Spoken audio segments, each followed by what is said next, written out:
Okay, Laura, my watch just struck 1:30 here on the East Coast. Is it okay if I go ahead and get this party started? Get the party started. I thought you'd never ask. All right, let's do it. Well, welcome, everyone. Good afternoon. I should say if you're on the East Coast, good morning. If you're out on the West Coast, thanks for being here for today's Bloomerang webinar, Photography for Nonprofits, When Pictures Speak $1,000. And my name is Stephen Shattuck, and I'm the Chief Engagement Officer over here at Bloomerang. And I'll be moderating today's discussion, as always. And just a couple of housekeeping items before we get going here. Just want to let you all know that we are recording this session, and I'll be sending out that recording as well as the slides later on today if you didn't already get those. So if you have to leave early or maybe get interrupted or you just want to review the content later on, don't worry, I'll get that recording in your hands today, I promise.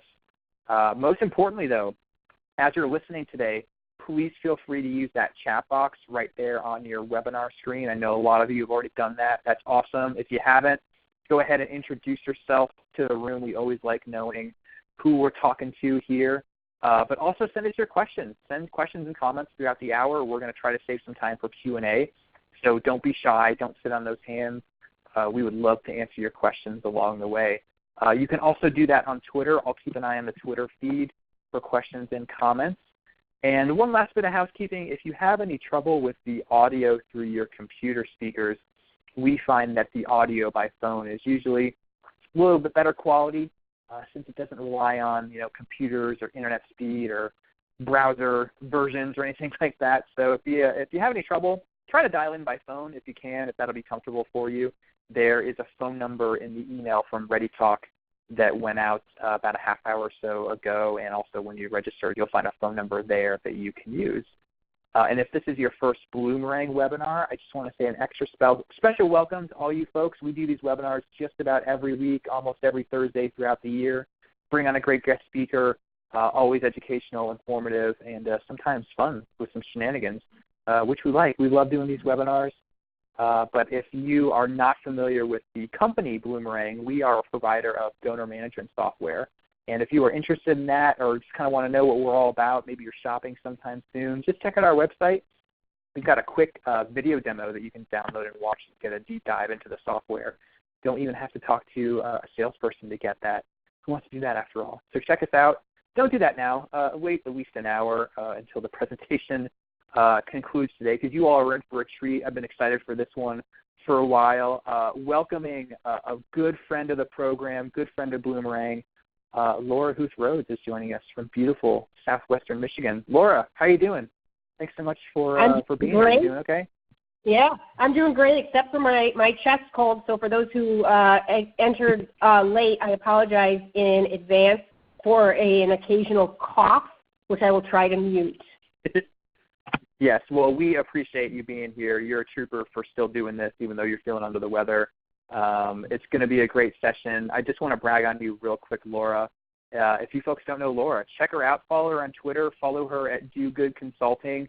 Does a lot of awesome work. I can vouch for her trainings, for her abilities as a nonprofit communicator. She's actually been a customer of mine in addition to being just a good buddy and a friend of Bloomerang, and an awesome consultant. She's been doing this a long time. I always like having guests who have actually worked as EGs, as fundraisers, as communicators, and you're going to see all that knowledge and wisdom come out over the next hour or so. She does a lot of in-person training, so if you see her name on a conference schedule, definitely go to that session. And if you like this session, I think she would also do in-person trainings for you, which, again, I can vouch for.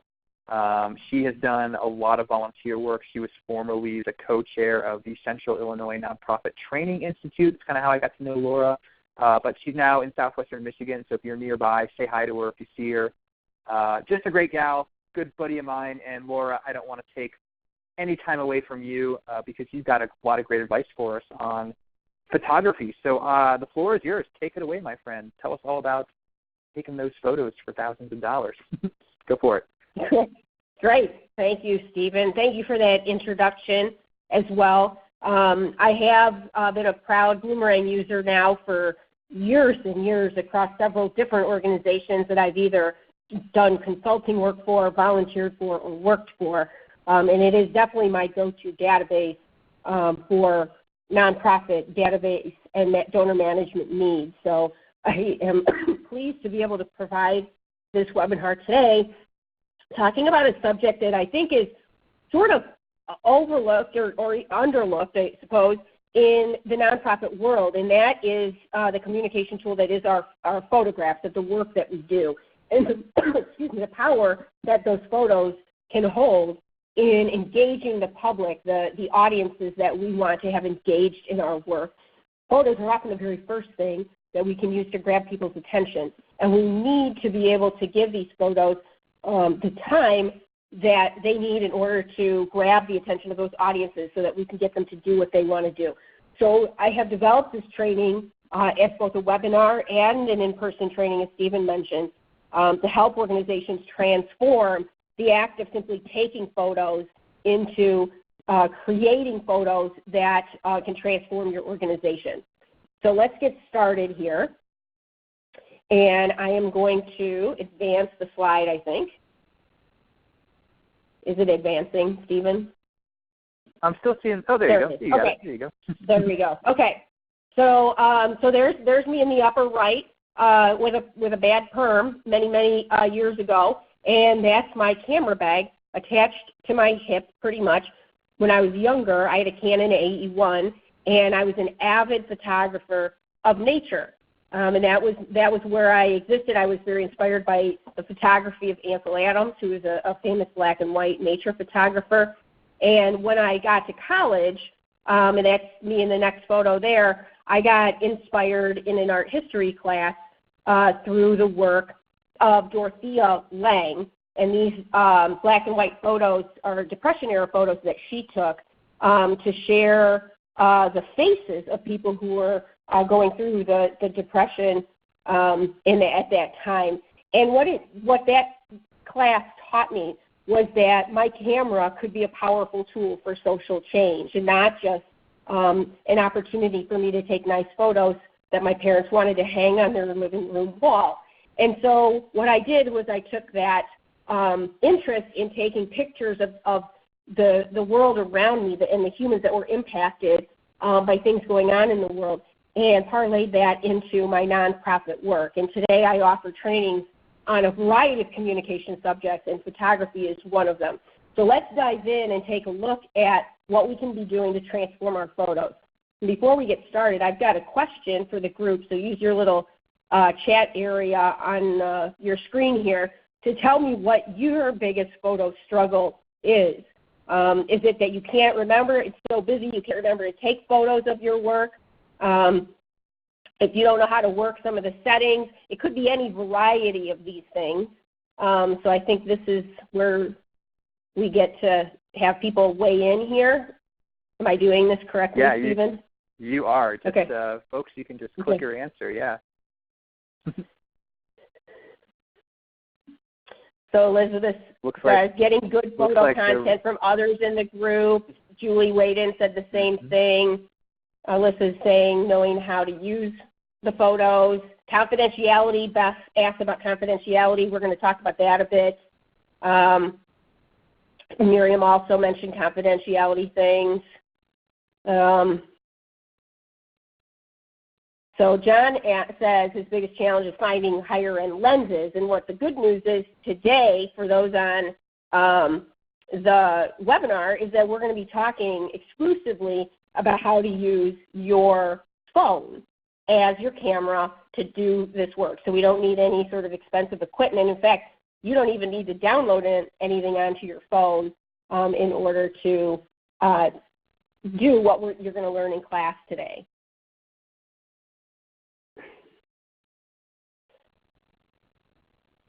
So we have a lot of how to get others engaged in how to take these good photos, so taking what people learned today in the webinar and translating that to other people that they work with. We'll give another couple of seconds for people to weigh in here.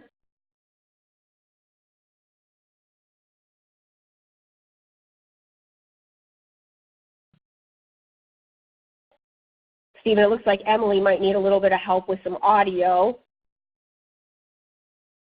Yeah, I can help with that. No problem. Okay, so I'm going to skip to the results here and see what we've got.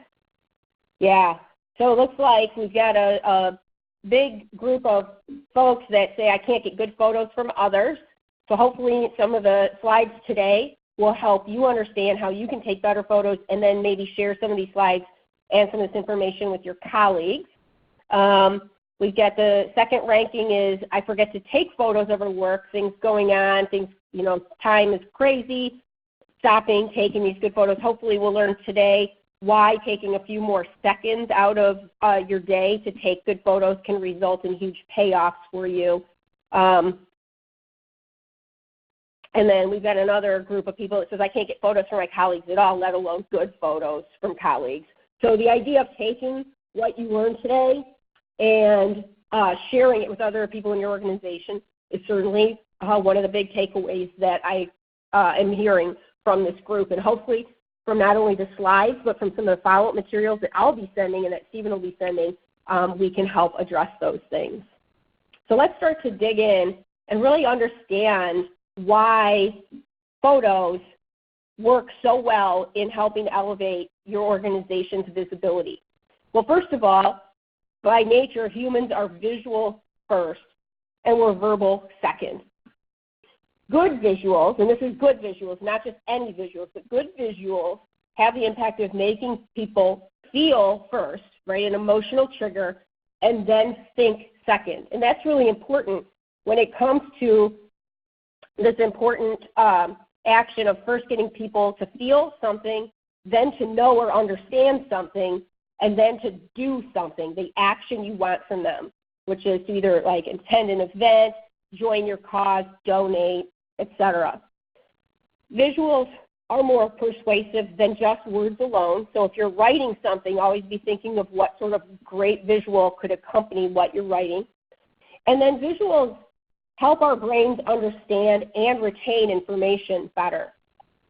Our brains process visuals 60,000 times faster than text, right? So it's incredibly important that we meet people where they're at, where their brains are at, and give them these great visuals. Also, excuse me, when you hear something, 3 days later, you'll remember about 10%. But if you affix a picture to what is being said, and this is something like in your newsletter, on a website, and in an email, and a social media post, you affix a picture to that, and that memory increases to 65% of what people remember. And that's really important to think about, not just printing things or posting things with words just to say you got that done and off of your to-do list, but actually making it count and making it matter. So in short, great visuals are like extra credit. They have supercharging powers to really boost your nonprofit's marketing and communications. So let's dig in and take a look at why photos like the ones on top are so much better than the ones on the bottom.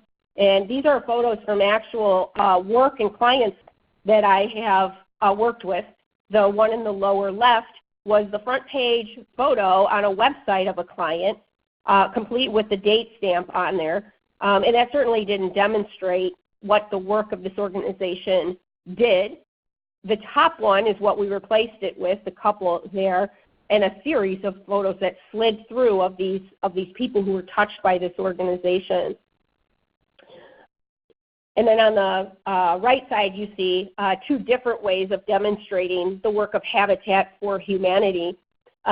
We've got the woman at the top, her name is Bevan, standing in front of the home that is being built by volunteers and her for her family. And then we had another volunteer take pictures of another house being built in the photos that we got. And you can tell which ones, just from these these pictures here, really would grab the attention of Habitat's audiences in the community. So let's start breaking this down. First, I want to urge everyone, I get it, and as Stephen has said, I've worked in the trenches in nonprofits before, and I understand how busy life is. But taking the time to do this and to do it right is going to pay off for you. So I've got a few questions for you. One is, are you yourself drawn to looking at uninspiring photos? think of yourself like scrolling through your newsfeed in social media. Where your eyes stop is what you're interested in, and by and large, those are posts that have interesting or engaging imagery along with them, oftentimes photos that include people. If those are the types of images that invite you to read more and click a link, those are probably the types of images that encourage others to also do the same. And then I would ask, would you ever publish a newsletter, an electronic or a print newsletter, without editing or proofreading it first? No, I would hope not anyway. And photos really are no different. So once you take a photo, it's really important that you stop and that you edit your photo, take a look, make sure it's what you want. If not, take a new one. Do color balancing and editing. And we're going to take a look at some of those techniques here next. This photo is one that I found last night of an organization back in Illinois, not far from where I used to live. And yes, John, that photo really is boring. That is a 50th anniversary banner for an organization. And this is the photo that they chose to announce that they were having this anniversary celebration. And you can see really that instead of it being an announcement of their 50th anniversary celebration, it's a picture of pavement, a yellow fire hydrant, and some grass, and a telephone pole and guy wire. And then there's a pole barn building in the back and a truck with a banner on it. And it just doesn't communicate what this organization needed to communicate. And if the individual who had taken this picture had taken the time to cross the street and probably stood over by that fire hydrant, knelt down a little bit perhaps and gotten a slightly different angle, the photo would have turned out a whole lot different and probably a whole lot better in matching the image to the text of this post in order to really communicate to their public that their 50th anniversary was coming. And yes, John, I also agree that having a person in there in the picture would also have been a good idea as well. So there's a lot of different things in this photo that could have been different. This photo certainly should have never been used to promote this event for this organization. There was a lot of other ways that they could have done that. So let's not make the same mistake, and let's take a look at what we can be doing differently. So after one of my classes, this was a photo that one of my students had sent me and said that she understood exactly what it meant to kind of check yourself before you just take whatever picture and put it online. And what this woman's story was, they had just moved to a snow climate, a northern climate, and this was her kid's first snow, and this was their first snowman ever.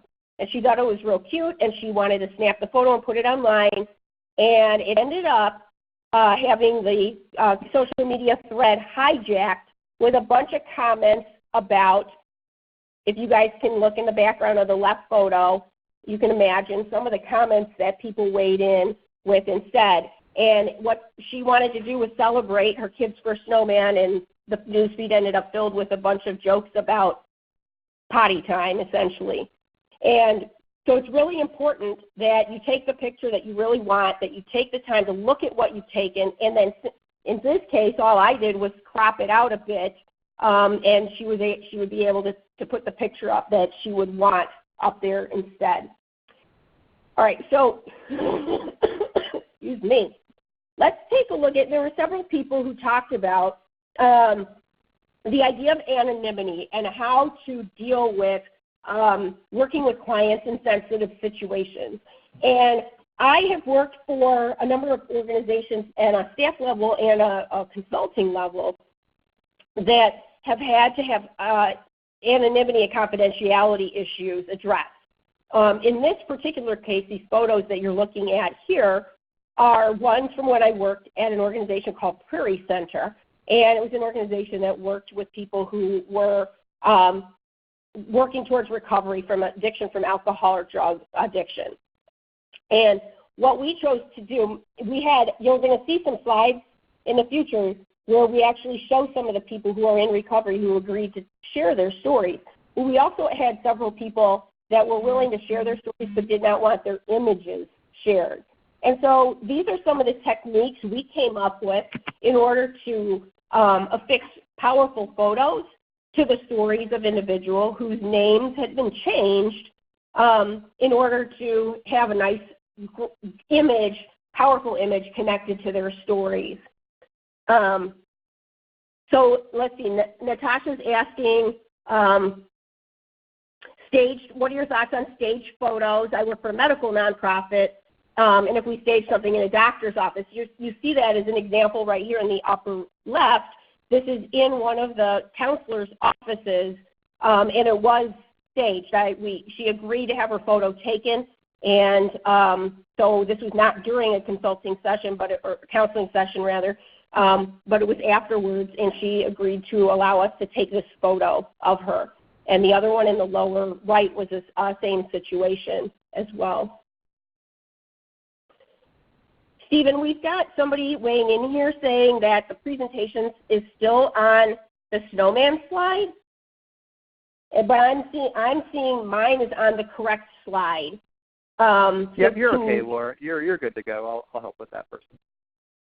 Okay, there's a bunch of people that say that the snowman ones and others that say the correct one. So I'm not sure what's going on. Yep. But you're okay. Working Keep on talking. it. Okay. All right.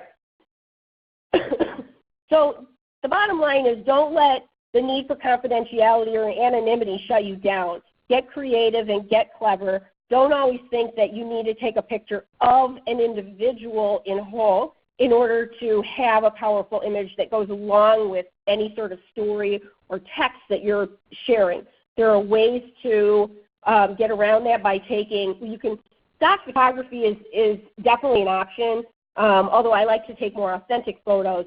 And right here you can see, for those of you who can actually see these slides, this is a way of taking real people and using the real photos without giving up any of their confidentiality. One thing I will note too is that be cautious of things like tattoos or rings or other identifying items, so that those items won't be photographed either to give that person's identity away. All right, so let's take a look at the next slide here. Hopefully this comes up for people. This is on photo releases, so I want to give a little background on where you're allowed to take photos without getting photo releases signed from everyone, and that's public places that have no expectation of privacy. So if you're holding an event out in a public place like a park, like if you have a run or something that's out in the public, you can photo what's happening at will without needing to get a bunch of sign-ups. If you're feeling uncomfortable with that, you can always, for events or public places, you can post a small general notice. Could be a simple flyer or a small poster that you hang up that just gives that disclosure that photos will be taken at this event. For any sort of non-public events, it's always a good idea to get waivers for minors. And then if you make waivers a part of your regular intake process on the front end, you don't have to try to chase waivers down later.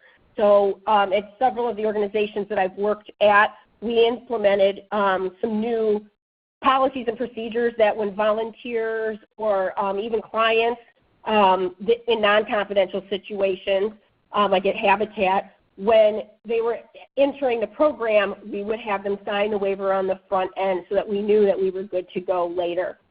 On the right there, you'll see a small sign that a museum, it's a public museum, so it's in part funded by government funds, and so it's open to the public, and they have chosen to make sure that families that come to this museum know that photos are happening here, and if you prefer to stay out of the limelight, they'll make accommodations, but the family needs to go and talk to them about that. So that's an idea for how you can handle that situation if that's what your organization is in handling. Okay, so let's start digging into how we take better photos using the phones that we've got in our hands. So right here you've got a selection of 4 different photos, and there are different techniques in editing and composition that you can use in order to take better photos. So on the bottom there, you can see kind of a classic way of taking photos of an event, like a training, right? The photographer who's been assigned or been asked to take photos sneaks in the back of the room, takes out the camera or their phone, and snaps a picture and captures a moment in time. In this case, the individual is pointing the camera right at a sunny window and ends up getting a bunch of the ceiling structure in there, none of the content of the slides, no faces other than the speakers, which you can't even really see because he or she is too far away. And on the right bottom, you see something that could have been a much more powerful photo, except for the individual not really composing the picture properly and not taking the time to step into it in order to get the detail that's needed. And in the end, what I end up seeing is a door, a coat on a chair, and I think that's like a Slurpee or a 7-Up or a 7-Eleven cup on a slightly messy desk. And I think it's a check that they're being given from an organization. Now on the top, instead, you see some more compelling photos. And what's happened in those photos there is that in the upper left photo with the children, you have an individual that got down on, I don't know on their knees, but at least they knelt down a bit to get the child at the child's level, the children's level, and perhaps even compose those pictures a bit by moving those colorful sponges more into the picture, and then created a different angle by shooting that from off to the side a bit rather than just as a straight on to show a room full of activity and not just a child engaged in that activity. And that tells a much different picture than simply a child looking up at a camera from an adult angle.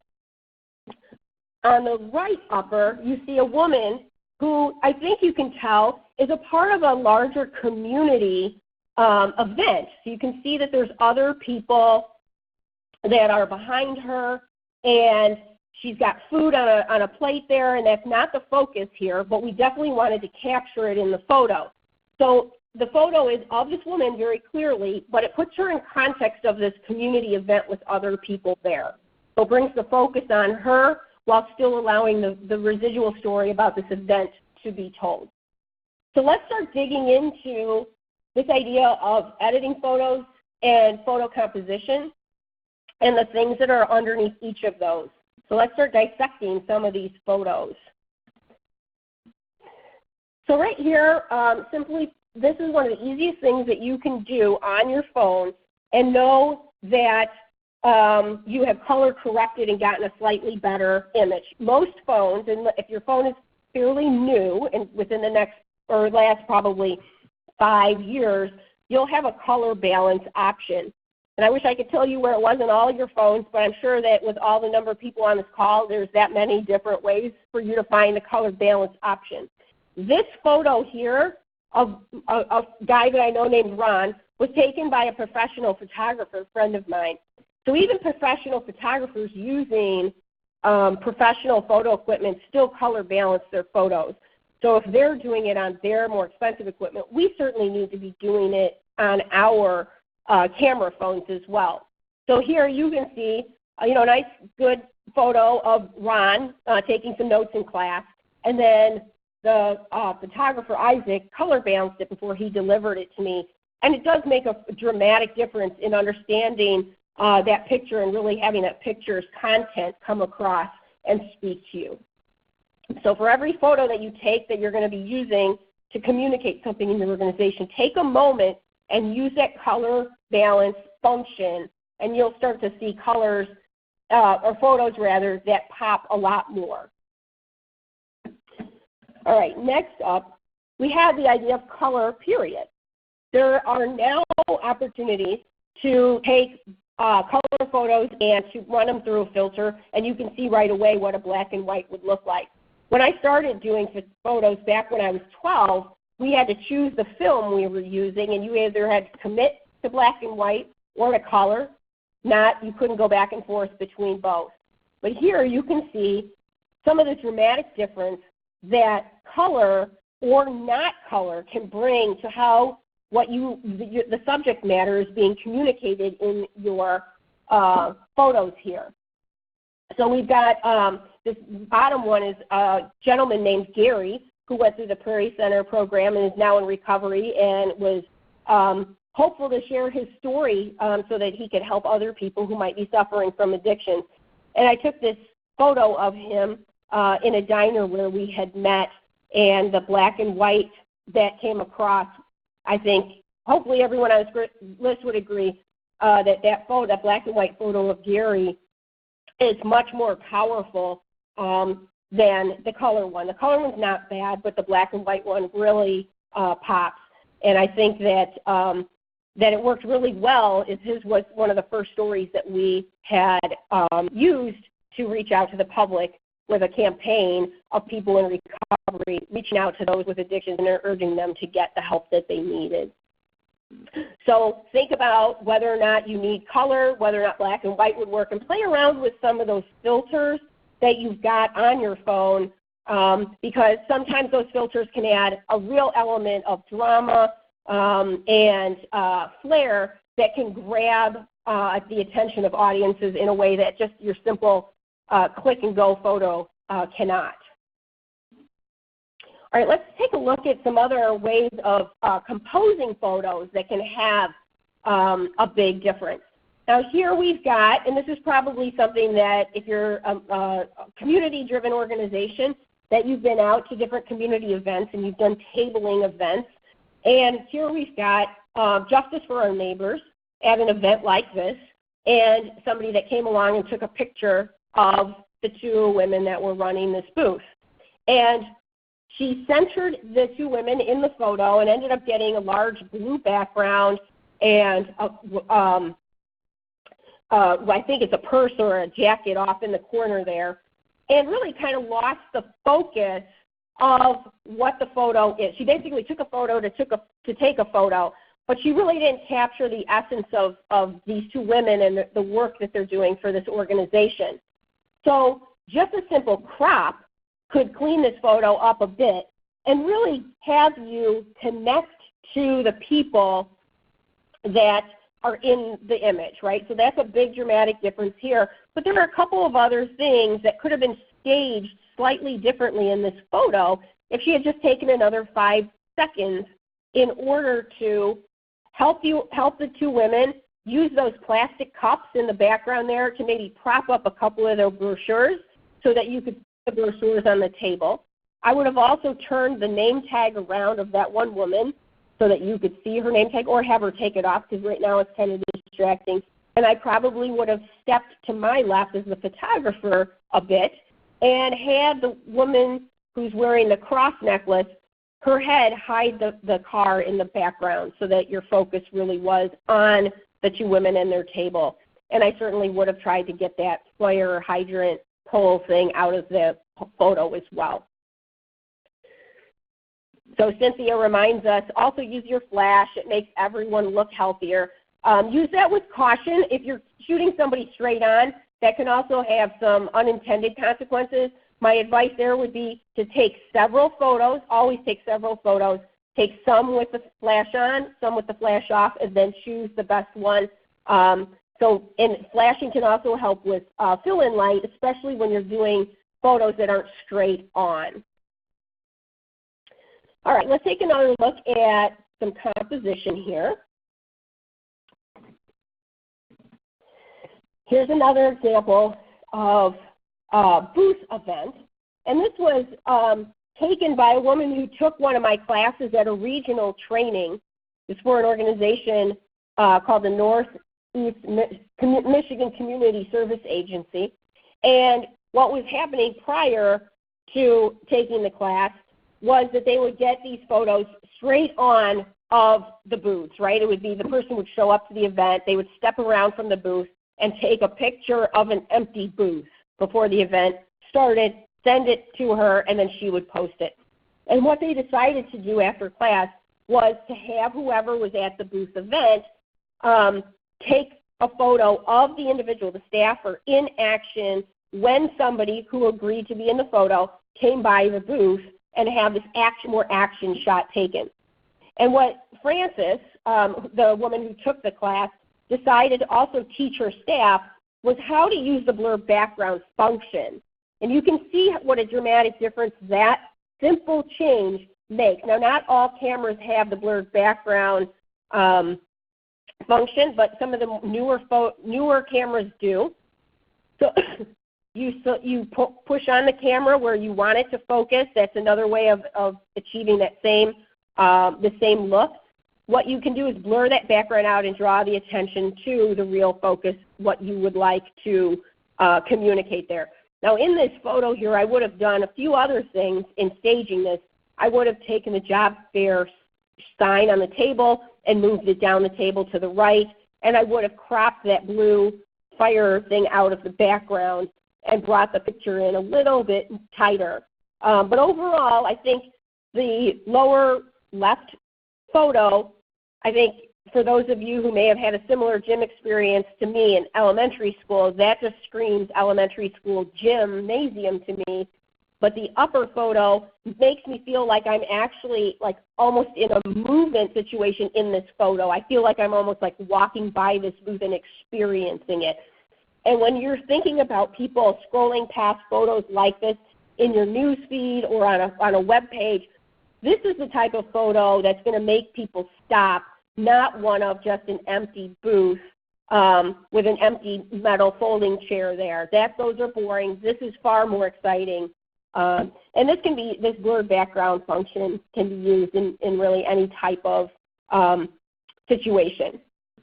Take another look at another way that that organization, the Northeast Michigan organization, is using this. So you can see on the left side, it's a photo of a park with people milling around, and on the right side, it really is the women who are at this table enjoying this event, and your focus really is on them. So here's a photo that I had found online that I think really could have been a great opportunity to communicate a couple of really powerful messages about the YMCA. So on the left here, you see two individuals holding signs, and you see a bunch of distractions that are getting in the way of us actually reading those messages. When you crop this photo in, that's one of the only things that I did to this photo. I color balanced it. The photo's taken. There's nothing I can do to retake it. But if I inherited this as a staff member and I had to use it, I would instantly color balance it, and I would certainly crop it. Because once you do that, you can see the messages in their signs, and they are powerful. Why I give? Because someone gave for me. Powerful. If this is a fundraising campaign, he's giving because someone once gave for him. Powerful stuff.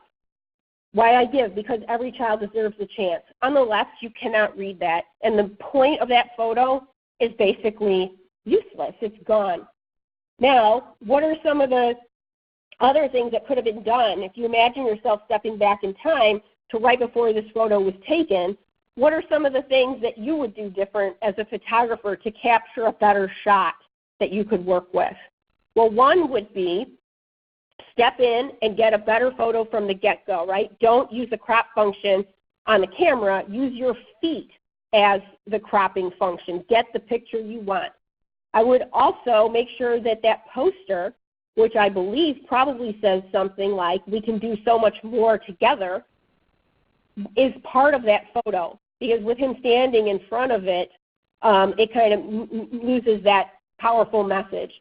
And I would have also used the blur background, because the background there with the clock and the janitor's closet sign is very distracting. And that would have allowed the focus to be on these two individuals and their signs. So small little changes like that can have big and powerful impacts. And if you think about this particular slide, those sorts of changes that I just mentioned would not have taken more than 10 additional seconds of your time for you to get a much, much more powerful photo. And if you think about this being a fundraising campaign related photo, that 10 seconds of time can make a dramatic difference in how your campaign is communicated to the public and the results that you achieve. All right, some other things to consider. First, is the photo that you're taking a one and done type of photo, like of those booths that I showed you before, right? You're unlikely to use that as a long-term communications piece for your organization. Or is this more of a living tool?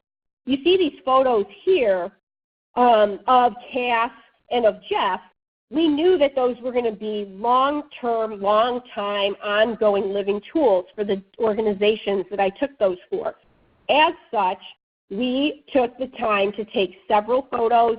We played around with blurred background, non-blurred background. I used the rule of thirds in some cases so I could drop in these quotes on here like you see. And we took the time to create the scene in a way that would create as much dramatic impact as possible and help tell the story.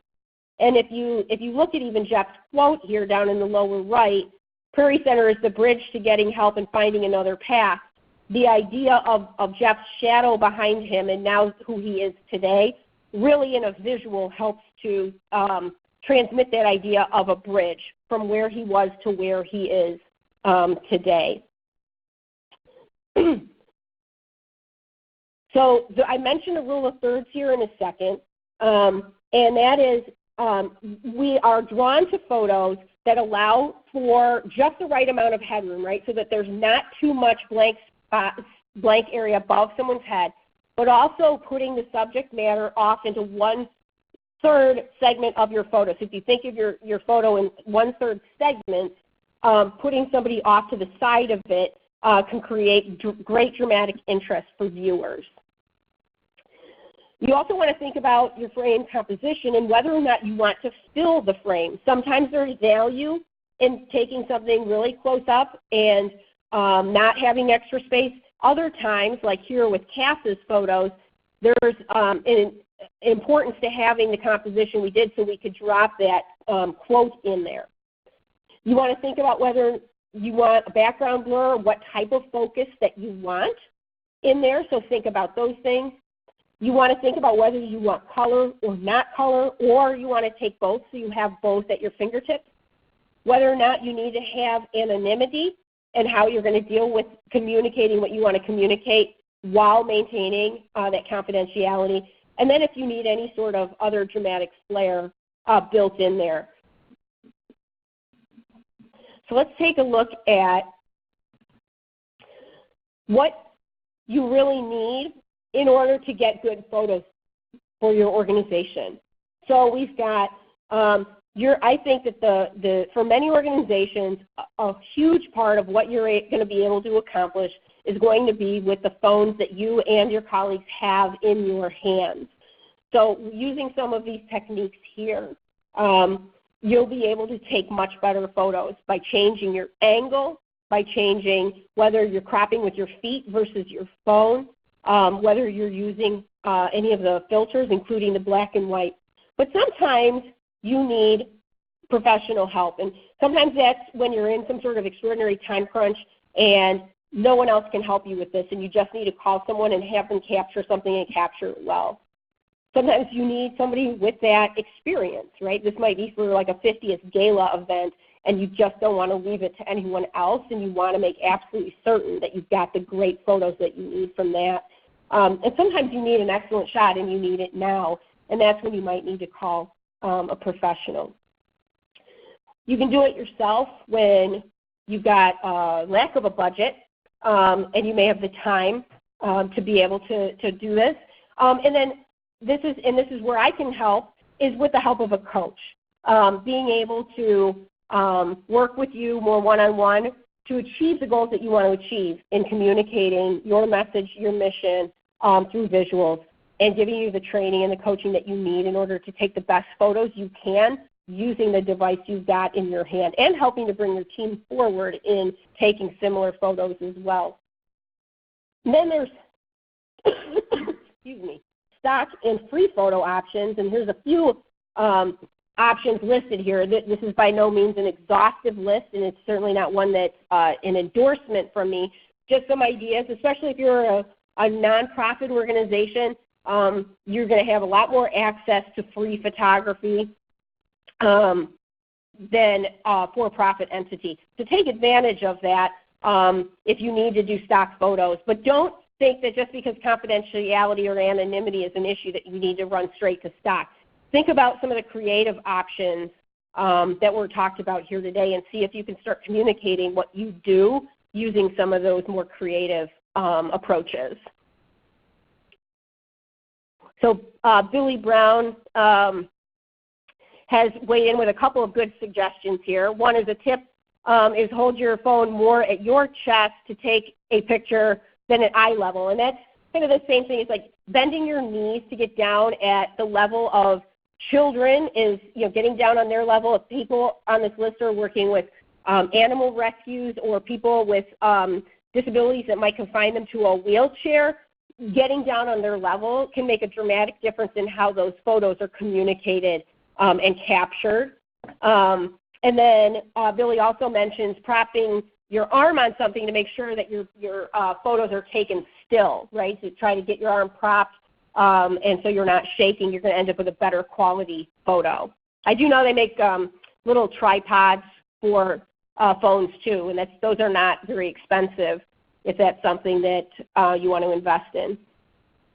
So for dressing your photos up and doing some of the cropping and the filtering, your phone has a lot of options if you've got one of these more modern, newer phones. But sometimes running them through a program that you can have as an app on your phone or even something on your computer once you send your pictures to yourself can help it with some additional flair for your photo. And here are some options here. I love Canva as a graphic design tool, as low-cost, free graphic design tool for clients I work with.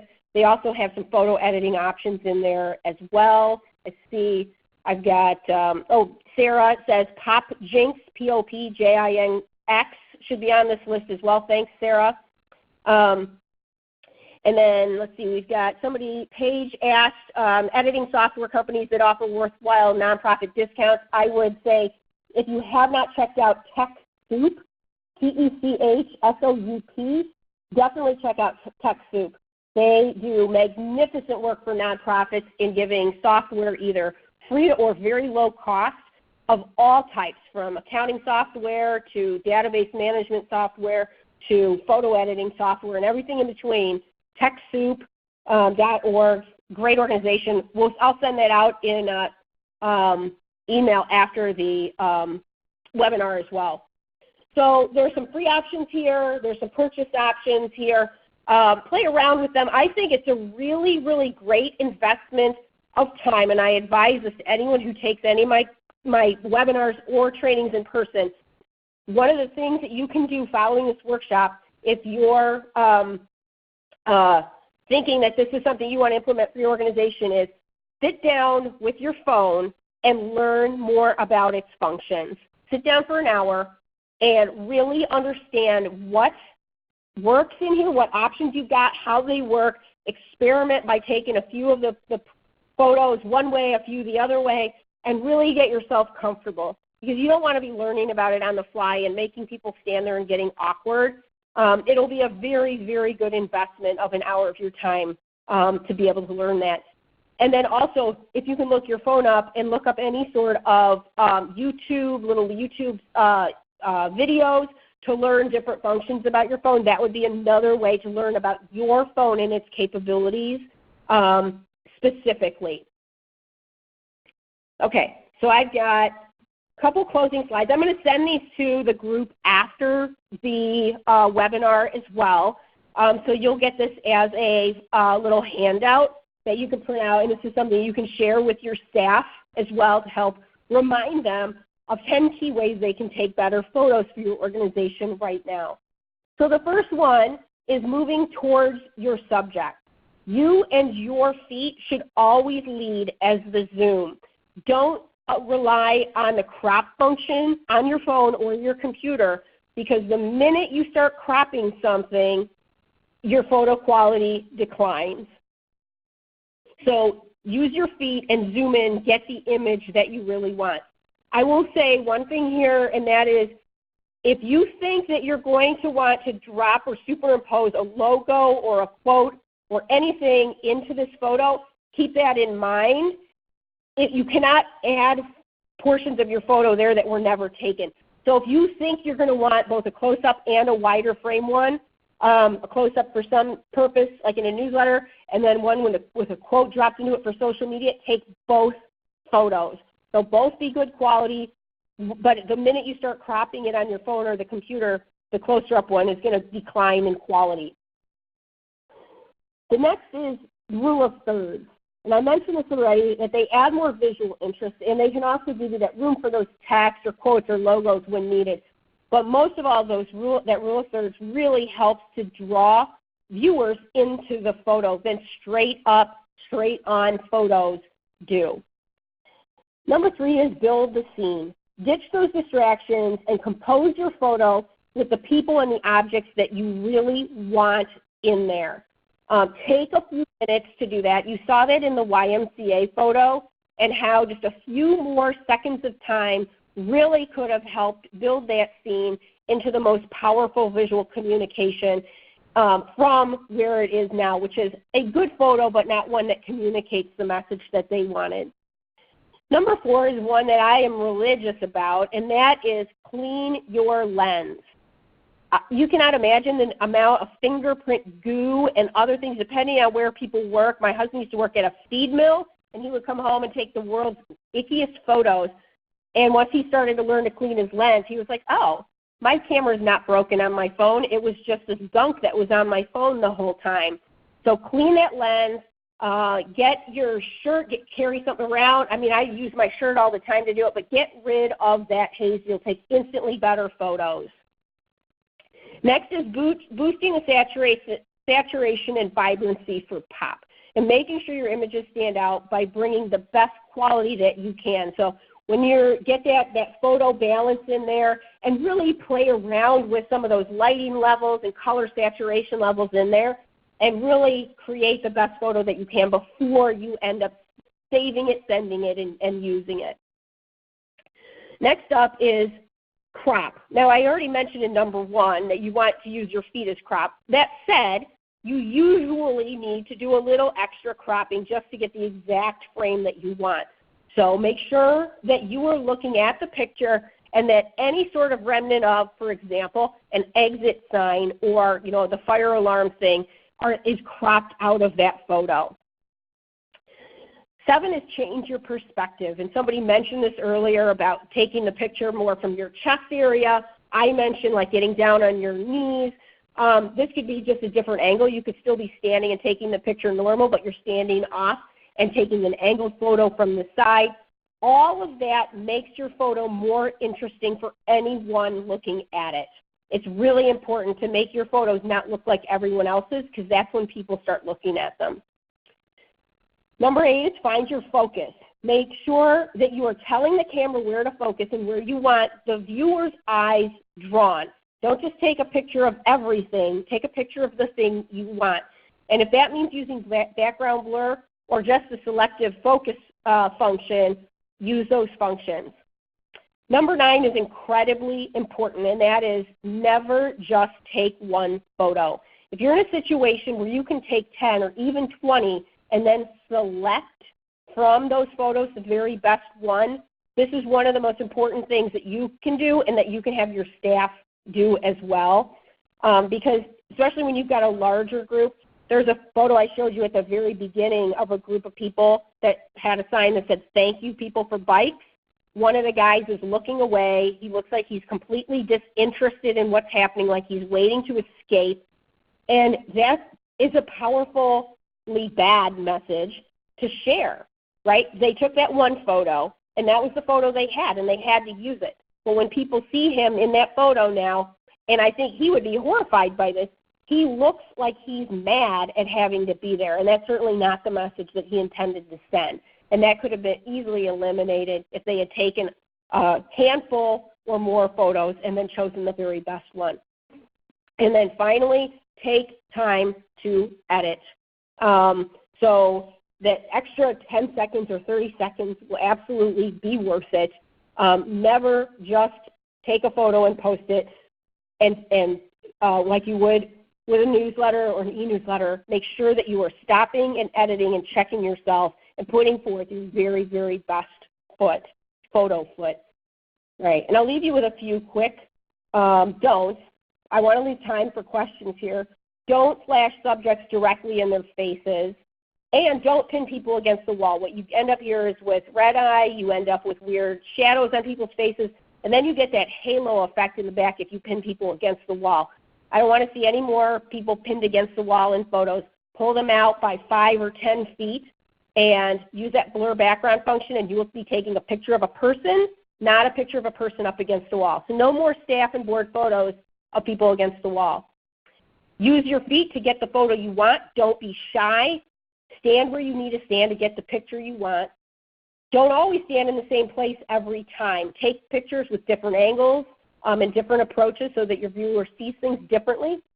Don't backlight subjects. That's always a bad thing when you can't see what the actual picture is. Don't have things sticking out of people's heads or bodies like plants or clocks or exit signs.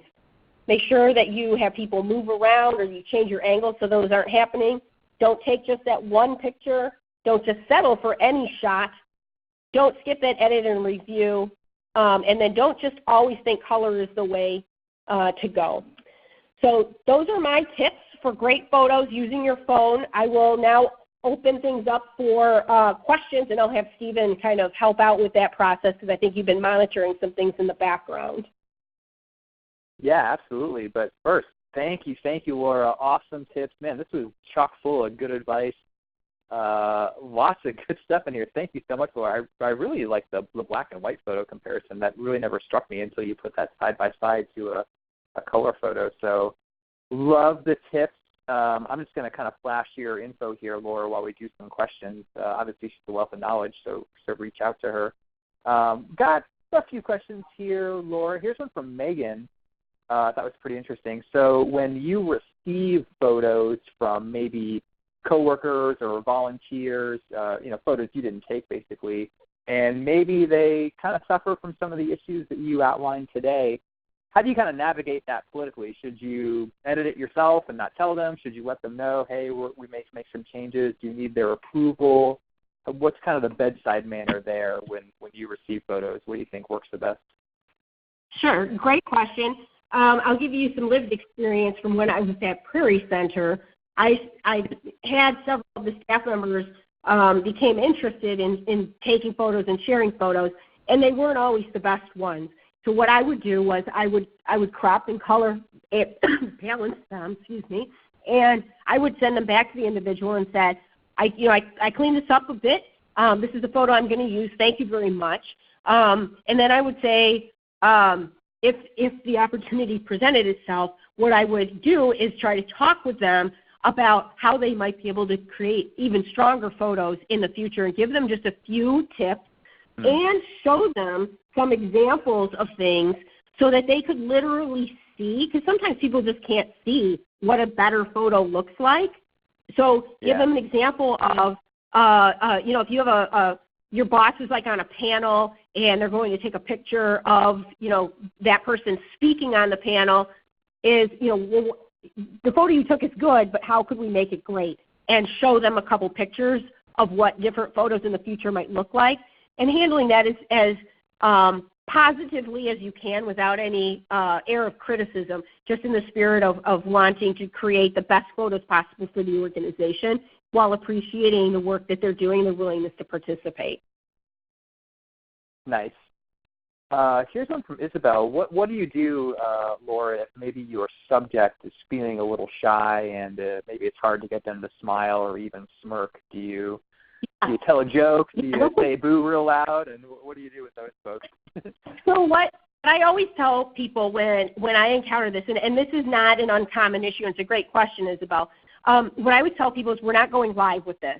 So let me take a few photos and show you what I am capturing, and then from there we can make any adjustments that you're more comfortable with.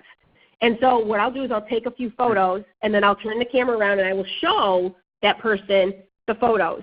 and not every time, but 9 times out of 10, they'll say, "Oh, you felt like you were standing really close to me taking my picture, but that's not at all how it turned out." They instantly get a little bit more comfortable.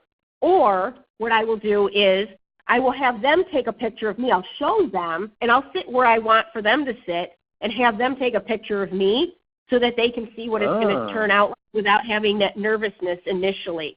Now, that's when you have the luxury of time, and I get that that's not always a luxury that people have. Sometimes you can walk up to somebody and say, I'm taking some photos of this event. Do you mind if I take your photo? If they say, I'd rather not, then I would say just move on. Let them see you taking pictures of other people at the event, and then maybe come back to them later and say, I'm going to show you a couple of the images I got and see if you're any more comfortable with having your photo taken now. Sometimes they'll say, no thanks, move on. Sometimes they'll say, oh, those are, interesting photos. Okay, I'll let you do it. So those would be a couple of strategies that I might propose. Yeah, don't force it on someone that seems resistant. Maybe move on. That makes a lot of sense. Nice. Exactly. One of the things that you can do to freak people out initially is to post a really bad photo of them. So one of the things that I found at Prairie Center that helped was taking some really good photos and sharing them immediately so that people saw the type of photos that I was proposing initially. Because what they had been accustomed to previously were these like back against the wall, shadow behind their head, thing that made them look like they had a double chin. And then they got posted online. They were terrible photos. And they were like, no, I don't want anyone taking my photo ever again because that's what got circulated. That's what's online. But if you start taking good photos and those they can sell your own work for you. Yeah, that makes sense. I love it. Well, it's a little after 2:30. I want to be respectful of people's time. I know we said we go an hour, and we didn't get to all the questions, but Laura, are you willing to answer some questions maybe by email or Twitter? Is that cool with you? Yeah, for sure. Absolutely. Okay. Well, I'm going to get you the full. Yeah. Well, I'll get those to you for sure. So you'll hear from Laura. She's also going to send you all some goodies. She's got a couple of other interesting resources she's going to send to you all. But definitely follow her. Obviously, a wealth of knowledge. This is a fun one, Laura. I knew this was going to be good and practical and very useful, but even those high expectations were exceeded. So thanks for doing this. This is really fun, Laura. Thank you. Absolutely. It was my pleasure, and I hope that this really helps to give people a boost in their communications for their nonprofits and really helps to change the way that their audiences engage with their missions and their causes. I love it. This was a good one. And thanks to all of you for hanging out for an hour or so. Always good to see a full room on our Thursday afternoons. We got another great webinar coming up. We actually had this one scheduled for a couple weeks ago. We reschedule it to this date and time. So if you missed this webinar a couple weeks ago, you didn't actually miss it. You've got another chance to see it. My buddy Rob Wu from Cosmox is going to join us. He's got some digital fundraising ideas, always timely with year-end coming up, Giving Tuesday. You're going to get a lot of that kind of things, those tips from him. Definitely join us next Thursday, 2 p.m. Eastern, almost same time, same place. We'd love to see you again on another Bloomerang webinar. If you're busy, you can't make it, we got lots of other sessions on our webinar page that you can register for, totally free. Going to be just as good as this one, although this one set a high bar for sure. We'd love to see you again on another session. So we'll call it a day there. Look for an email from me. I'm going to get you all the slides and the recording. And definitely look out for an email from Laura with some more goodies and resources for you. So hope you have a good rest of your Thursday. Have a good rest of your week. Have a safe weekend. Stay warm. Stay cool out there wherever you are. And we'll talk to you again soon. Bye now. Thanks, everyone.